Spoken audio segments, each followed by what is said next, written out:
What is up, you guys? Welcome to another video. My name is Rachel and I am a registered nurse, a digital creator, and a mom. And today I'm going to be talking about feeling stuck in your life. Whether that's something really specific, like you're stuck in your relationship, or a job that just isn't doing it for you, or like you're eating really badly and you're not exercising and you really want to, you're just like in general feeling stuck. So I get it because I have literally been there. I've been there many times. Life has a funny way of being pretty cyclical. So it's like there's phases that you go through that are, really, really amazing and you're like killing it in like maybe all areas. And then you hit, a valley and it can be really challenging to get yourself unstuck. So in this video, we are going to unpack why you are feeling stuck. And then we're going to talk about how to move forward. Okay, so let's dive in. So feeling stuck, this is like one of the biggest things I want to get across to you. Feeling stuck does not mean that you're actually lazy. It means that it is a signal. It's a signal that something isn't vibing, something isn't fitting. I always have this image of like, almost like a beam of light, okay? And the beam of light kind of is like a column that runs through me. And I read this somewhere in some weird book, but it was talking about like source energy. And I don't know if you're familiar with that term, but I really liked the analogy because I think when you're feeling like you are really aligned and doing something that excites you and that inspires you and that, I don't know, just like feels like maybe a purpose or a calling or something like that, it's almost like this beam of light is in this perfect, it's just like a perfect alignment. And how does that feel? Well, that feels really good. It feels really exciting and positive, and you just feel like balanced. How often do you feel like that in your daily life? I mean, when you hit something that feels like that, when you're in like, maybe it's like a creative, like, flow, if you're like an artist or a musician or something like that, and you hit that kind of vibe, that is just like the best feeling in the world. So when you're feeling off, anxiety, like worry, just these heavy emotions, or feeling stuck, like not knowing what to do. Sorry, that's a really annoying sound, but take it as a sign from your body. Like, trust yourself. If you're feeling off, there's a reason for that. It's a signal. So if you're overwhelmed by too many choices, this can be one of the biggest things. So I'm going to talk about reasons you might be stuck. So if you have too many choices, this is one of my, I feel like I'm in this all the time. Like if you're one of my close friends and you're watching this right now, you're going to be like, yeah, that's like a thing for you. So I'm one of those people that there's like 10 million things I want to do. There's so many potential ways I could see my life, whether that's like a job or like a city to live in, or, just anything. Like what diet do I want to do? Do I want to be a pescatarian, a vegetarian, a vegan, an omnivore? Do I want to be a vegan? I've basically tried all of them except for carnivore. So when you're overwhelmed with too many choices, that can be debilitating. That's one. You're stuck in a routine that no longer excites you. So, a lot of times when you're young, you can kind of just switch up routines. It's not really a big deal. But when you get older and you have kids, this becomes a lot more relevant. So I have a 4.5-year-old son, and you get into these routines of like, okay, pick up from school, come home, eat dinner, play for a little bit, have a bath, go to bed. And if you don't change that up every once in a while, whether it's a couple nights a week doing something a little different, it can get very monotonous and you can feel stuck and kind of bored. You love your kid, you love your family, but even someone with the best intentions that has the most love in the world for their family, it can still become monotonous. Like, I think as human beings, we're meant to evolve and we're meant to have a dynamic life. And society, the way it is, it's not really like built for that, like having a job or going to school. It's like you're working during the day or going to school, and then you have this very small window for a night routine. With kids, it's like you're not going out to the bar, you're not meeting friends for dinner. Maybe you are, and if that's you and you balance that with family, then props to you. But I think for a lot of, especially when you're in the first 5 years of your first child's life, that can be a huge adjustment. So you're waiting for motivation before taking action. This one speaks very near and dear to my heart. waiting for motivation to take action. That is the most difficult one, I think, to overcome, because we all know, and we've heard it, like the right moment will never come. Like it'll never be the perfect time to do anything. And motivation is something that I think is really sort of emphasized as like, well, if you just get motivated, you know, motivation, like motivation Monday or whatever it is. And like, that's awesome. But it's also like, what if you don't have motivation? And what if like you've really never experienced it, or you have, but it's so fleeting? So feelings are fleeting. Motivation is this like elusive feeling. And so I don't even want to think about motivation. I don't even want to think about motivation, because I spent most of my 20s waiting to be motivated or waiting to have permission. And you really just have to make a decision to do something, because you can only see the outcome if you just act. Like there is literally no amount of overanalyzing and thinking that will get you to the result that you're looking for. Feeling motivated is just not something to even think about. You have to just make a decision to act. So for example, if it's going to the gym and you're waiting for motivation, because I think that's what most of us tie motivation to, being motivated to work out, right? How many times have you heard that? I mean, I say that too. Like the other night I was at work and I was like, I'm really not motivated to work out, but I couldn't do it that morning because I had to start earlier than usual. So it was like, I need to work out after my 12-hour shift. Wasn't motivated. Who's motivated to work out at 10:30 p.m. when you've worked 12 hours and we're up at 5:15 with your kid? Not a lot of people. So, and that's like the highest performing individuals are probably not motivated to do that unless that time of day is their like zone of, you know, feeling really excited to exercise, but it's definitely not mine. So how do you break through that? You just make the decision to do it despite whether or not you're motivated. And that is like, if there is like any kind of key or like secret sauce, it would be that. Like motivation isn't a thing to hinge whether you do something or not on. And like for me with exercise, for example, I continue to drink beer a lot of nights out of the week, well into my late 20s. And then we would order pizza, and then I would always need ranch to dip it in. So I'm eating pizza dipped in ranch after like drinking 5 or 6 beers at literally 2 o'clock in the morning, and then I'm going to sleep. And then I'm waking up and I still did things. I had a job and I went to school. But then you wonder, why don't I feel motivated to like eat healthy or exercise today? And then you start connecting lifestyle to like what you're doing, and you're like, that actually is really setting you back. Like you're not motivated because you literally just like binged on pizza and ranch and like drank like a million beers the night before. So, and I was also smoking cigarettes at that point. So like, no, like that's not gonna work. Anyways, I digress. So you could also just be a person that you're not built with a lot of like enthusiasm. You're more of a person where maybe the glass is half empty versus half full. I feel like I'm one of those people that I often, you know, I see the positive in things, sometimes to a fault, where it's like, you need to kind of acknowledge like, this is what this is, you know, like if a person is acting in a certain way, and, you know, I can't continually think like the best of them all the time, because it's like, well, people show you who they are, right? You can talk the talk, you can talk about all the things you're gonna do and whatever it is, but unless you're actually making those changes in real time, like, you know, the proof is in the pudding, right? People teach you how to treat them.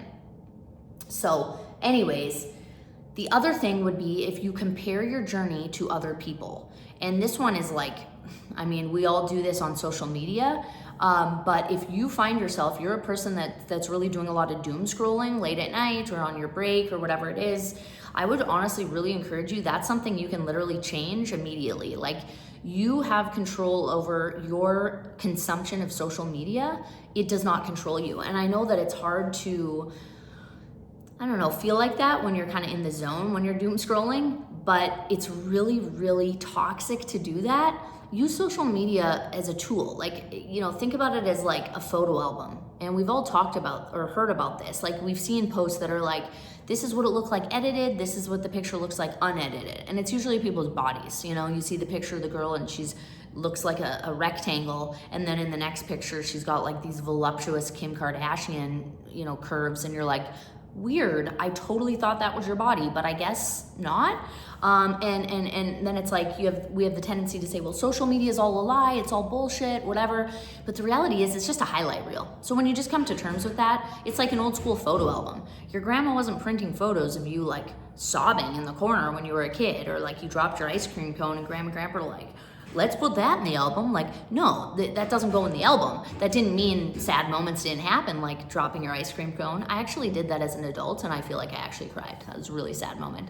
But you know what I mean? Like, it's a highlight reel. Just call it for what it is. Like, those girls most likely don't 100% look like that. It just is what it is. So use social media to inspire you, to make you laugh, to educate you, to communicate with friends and family, to post photos of your beautiful family and selfies of your fantabulous self, but definitely do not let it make you feel bad about yourself and compare your life to other people. Just keep in the forefront of your brain, this is the best moments of this person's life. That's it. So what I'm really trying to get across is being stuck is a feeling, and it's something that actually has a solution. You do not need to wallow in this. You're not in quicksand like in The Princess Bride where you're like drowning in this. Like, you're not gonna be overtaken by the feeling of being stuck unless you let it, okay? So a lot of us have, like, we're stuck in sort of this repetitive loop of kind of negativity. So I have a few points here. So what an example of a loop would be like is, 1, you feel unmotivated. So 2, you don't take action, right? Because you're waiting for the motivation. You don't feel it, so you just don't do anything. Number 3 is, then because you didn't do anything, you feel super guilty. You feel really bad because you're like, dude, I said I would start working out on Monday, and now it's like Monday at 10 p.m. and I'm laying in bed, like literally eating a pint of Rangers? Ben & Jerry's directly out of the container. And I am upset with myself because I said I was gonna work out today. I said I was gonna eat healthy, and here I am doing what I was doing yesterday. So then you end up saying, well, I'll start again next week, whatever this is. You know, I'm always using fitness and eating healthy examples because those are the areas where I was really, really stuck. But there's many other examples. So that could be like a loop that you have. And it's a very negative space to be in. Like, we don't want to be constantly feeling bad about ourselves. Like, we don't want to be berating ourselves and dwelling in decisions that we made yesterday. We really don't. So here's a simple fix. So you don't need a complete life overhaul. You need to change essentially one small interruption, or one small, like, think of this loop, it's this circular thing. Or like, let's say a bicycle tire. So you've got a bicycle tire. If you put a stick in that, it throws everything off. Like, it's not rolling anymore, right? It interrupts this cycle or this loop. So what can do that? What's a small interruption? Well, you could literally, if you're sitting, say, inside and you're doom scrolling, put your phone down, go outside. Go outside. Hopefully it's not raining or like minus 40 below zero, but go outside, take a walk.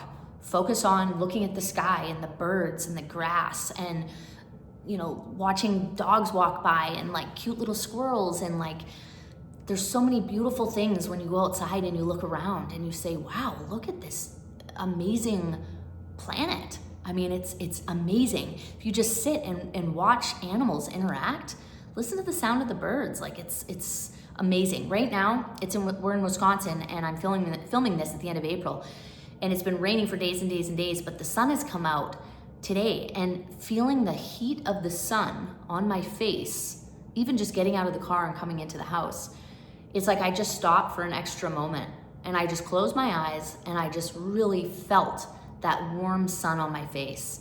And it's like you feel like you're this like plant that's like been, you know, living like drooping leaves, and like nobody watered you for like a week and you're dying of thirst. It's like sometimes, I mean, well, that is how I feel living in the winter in Wisconsin with the overcast skies. Man, it's like the worst. It's like I need some vitamin D up in this creature because I am feeling very depleted. So go outside. Journal. Okay, Rachel, I don't like journaling. Well, just crack open a notebook. Better yet, buy yourself a cute notebook that you really like, that inspires you. We'll get to that on another video. Selecting the correct notebook is like one of the greatest joys of life, and a pen. But just crack out a journal and literally write in it one positive thought. How about some gratitude? These may be things that you're like, yeah, I've heard all that before. Okay, but have you done it? Have you done it? You know what the first thing you could journal would be? I hate journaling and I don't want to do this. I don't have the motivation, but I'm doing it anyways. There you go. And then from there, you can just let your brain run wild. Nobody's going to read this thing. And if you don't want to write in a journal, send yourself a voice memo on WhatsApp, or even just text yourself. Record some audio. Just let it flow. Don't worry about how it sounds. Nobody's going to listen to it. Say yes to something new. One of the things I've wanted to do forever is do stand-up paddleboard yoga, and I still haven't done it, and it annoys me. And I'm going to do that. I'm going to say yes to that if it's offered to me, but it won't be. So I'm going to go out and find it and do it myself. So say yes to something new. How about say no? Say no to something that like you really don't want to do that. Like someone's asking you to go out for drinks after work, and that's what you've always done on a Friday. And you know, you've never been a person that said no to drinks on Friday, but I challenge you, say no tomorrow, today. Say no, it's Friday. If that is your routine and after work, you always go out for a drink and you don't really want to, for those of you that want to, I'm not talking to you, I'm talking to the people that don't really want to do that. When all you really want to do is go home, take off your weird work outfit, have a shower, listen to some tunes, you know, make something tasty to eat, say no. Try it. It's revolutionary. And then the biggest thing is realize that yesterday is completely gone. It's no longer a thing we can access. We literally can't physically go back and say, I'd like to do this one again. Thank you. We can't do that.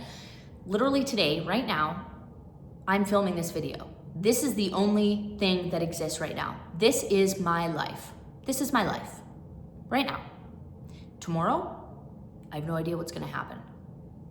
Right now is the only thing that exists. So sometimes when you're feeling really stuck and you're like, oh, but I said I was gonna do X, Y, and Z, and then I don't follow through, and I can't trust myself. Yesterday's gone, man. Literally yesterday's gone. And sometimes when you go outside, the combination of nature with these sort of like exercises, these mental exercises, nature is really what kind of like can awaken you beyond your own little, you know, microscopic view of yourself in your life. Because you can look around at the beauty of the world and then you're like, wait a second, yesterday's gone.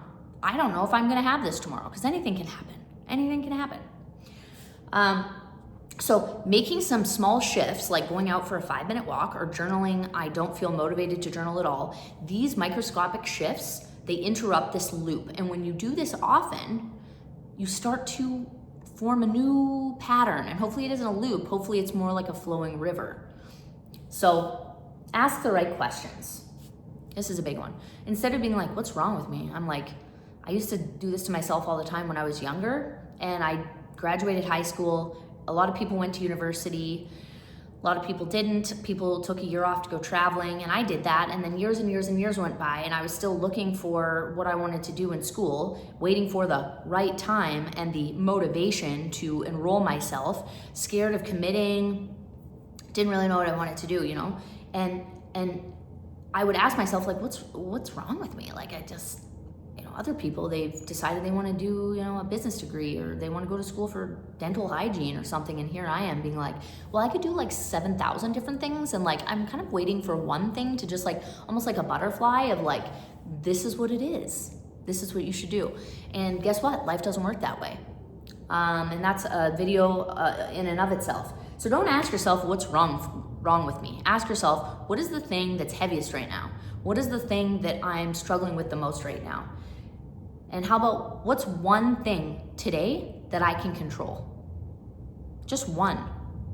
What can you control today? How about if I wasn't afraid, what would I do? If fear wasn't a thing. You know, you've heard a lot of the, if money wasn't an option, what would you do? Or an obstacle. And I always kind of hated that, because I'm like, but it's like, I don't know, it creates preposterous sort of like commentary, but at the same time, that's like, think big, yeah. But when you think about, if I wasn't afraid, what would I do next? Because oftentimes it's fear that's blocking us. Like, it's our own fear, self-doubt, that negative self-talk. What about creating a vision board?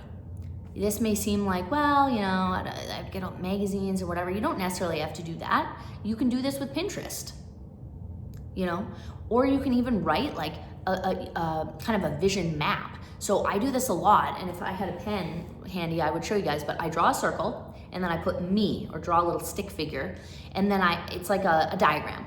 And then I have like little lines coming off of it, and then I put different bubbles with different areas of my life. That could be another way to do a vision board. It doesn't have to be like a collage. This one I love, you guys. Okay, imagine you're 90 years old and you're looking back on your life. What are the things that you wish you would have done? Just really picture it. Picture the wrinkles, the saggy skin, the crazy bingo arms.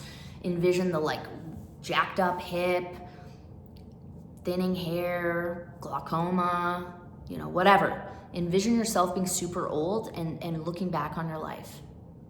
What are the things that you're gonna regret not doing? I bet you can literally come up with 5 out of the gate. You know what mine would be? Not traveling as much as I really wanted to. Not living in a tropical place with palm trees it doesn't have to be near the ocean, just palm trees. That's a goal. Like I've always wanted that. That's 2 that I can think of right out of the gate. So write this one down. Pause this video, write this one down. Write down or send yourself a voice memo, a day in a perfect day in your life that you could imagine. What would that look like? You know, what would you do when you woke up? Would you wake up to an alarm, the sound of birds? Would you make a cup of coffee and then like loiter around in your robe? What would your perfect day be like? And you could do like an off day or a work day or no work at all. Just really let yourself think just completely uninhibited about what is the way you want to spend your day. These exercises are really, really exciting, and they can shift your brain out of this loop mode. And what it takes you is it takes you from like survival mode to anything is possible mode, you know? Like, because anything is possible. That's what's crazy. Like, you could literally decide right now that you're gonna just do everything different. Or you could decide you're gonna do one thing different and you're gonna start it right now. Like, we have that control. No matter what your situation is, you can change one thing. And a lot of it is, like I said, it's just fear. You're afraid. You're afraid to change. You've been doing something for forever. You've been at the same job for 10 years. You're afraid to change even though you hate it. Fear is a sign that you're actually close to a breakthrough. You're close to, fear is indicating to you something is wrong. Change it up. So don't be afraid. All right, so here's a quick 3-step reset you can try today. Reset your environment. This one is huge, you guys. I am not a neat freak. I don't love cleaning. I don't like hate cleaning, but the weird thing is I don't think about cleaning. I just really don't think about it too much. I'll be like, oh, I should probably mop the floors. Like, I haven't done that in a hot minute, and I need to vacuum. Like, cleaning, I'm not a cleaning person. And if you are, I'm always amazed by people that love to clean. But if you declutter your environment, like even just cleaning your kitchen, wipe the counters down, put the dishes away, even fill your coffee machine for the next day, put the grounds in it and the water, set that thing to go off in the next morning, get your laundry done, like wipe down the surfaces, declutter. When you declutter your environment, you declutter your brain. It's real, and it's an immediate result. Set micro goals. So, you know, on social media, it's like you go on YouTube and it's like, how to make $350,000 in 1 month. Learn how. Click on my link below. And you're like, interesting. Is there people that actually do that? Like, there's gotta be, because he's making a video about it. Or it's like, you don't need any experience, you don't need any money, you don't even need an internet connection to build an online business. Click the link below. Like, we see this crazy stuff, and it's like, it kind of makes you feel bad about yourself. You're like, wow, there's so many people doing all these crazy side hustles, making bank, and I'm over here, you know, working my 9 to 5, hoping for the best. Like, gosh, like, I'm trying to trim down, get rid of, you know, one too many subscriptions. Maybe I shouldn't have Hulu and Netflix. Like, and these people are making $350K in a month. Like, what am I missing? No. It doesn't have to be all or nothing like that. It really doesn't have to be an all or nothing, like you're gonna make, because that isn't real. Like, if you clicked on that video that link, like, what do you think that guy's gonna tell you? It's like, well, that only happens to like 0.0007%. So forget about these total overhauls. Start with like, today, I'm gonna send 1 email. Or today, I'm going to do 30 minutes of exercise. And that can literally mean you're just gonna put on your workout clothes and you're gonna do some stretches and you're gonna do some, a couple reps with the free weights, or you're just gonna go for a jog, maybe instead of a fast-paced walk. That's it. Just make small changes and keep track of them. Write them down. Have some goals, but it doesn't have to be all or nothing. It doesn't have to be like 7,000 changes at one time. So schedule 1 win. So put something in your calendar that is gonna make you feel like, I had a good day. I had a really good day. I got stuff done. Set up a coffee date with a friend. That may seem like a small thing, but it's like, put it on the calendar and do it. Practice follow through. Practice setting a goal, and it doesn't have to be a big goal, like learn how to speak Spanish in 60 days. It can be like, I wanna practice honoring my commitments so I can build trust with myself, especially if you're a person that struggled to keep commitments to yourself. And this is something I dealt with. I would break promises to myself because I was always hungover. So it's like, how do you keep a promise to yourself when it's like you don't even know how you're gonna feel the next day, and you're like self-inflicting harm on yourself, and you're like upset because you didn't get done what you said you were gonna do. So you need to rebuild that trust, and making these small appointments like coffee with a friend is a way that you can do it. Or 1 yoga class on a Thursday. Schedule it in and then make sure you do it. And then you can build upon that. Learn a new skill. I talked about learning Spanish in 60 days. One of my goals is to learn Spanish. So how about practicing on the Duolingo app for 5 minutes a day? Schedule it in. Keep that promise to yourself. And it'll be like a muscle memory thing. At first, when I was working out in the mornings from 7:30 to 8:30 before work, I was kind of nervous about it. I committed to it, to myself and others. But I was like, what if what if I get derailed, like have a doctor's appointment or have to take my car into the shop, and these are all the things that happen. Will I get off track? Because I'm the type of person that I've had a history of, if I'm working out really solidly and something, negative happens, or just an appointment even, or say I get sick for like 4 days and I get off track, I would let myself off the hook. And I'd say, well, I already missed 4 days this week. May as well just start next week. So you have to build back that trust. One thing you can do too is schedule, like if you can't have a phone call with like a best friend, send a voice memo. Me and my best friends, I have a friend in Australia, in Canada, and the way we stay in touch is by sending voice messages, because it's not dependent on, getting together in person or being able to talk on the phone. You send the voice message when you're driving to work, driving home, when you're, on the toilet, like whatever, like send the voice message, and that way you can create this kind of like pattern of consistency. And you know what's awesome about sending voice messages to yourself and your friends? A lot of times when you talk about your problems, you literally talk yourself into a solution, and all you did was like send yourself a voice message or one of your friends. You didn't actually hear any feedback. You just talked it out. So this video has gone a lot longer than my normal ones, so progress is not about big wins. It's about these small little shifts that we can make every day, whether that's like one little shift or whether that's deciding I would like to be vegetarian. Like it can be very small to still have a huge impact. And what it does is it builds trust with yourself, and it proves to yourself that you are not stuck.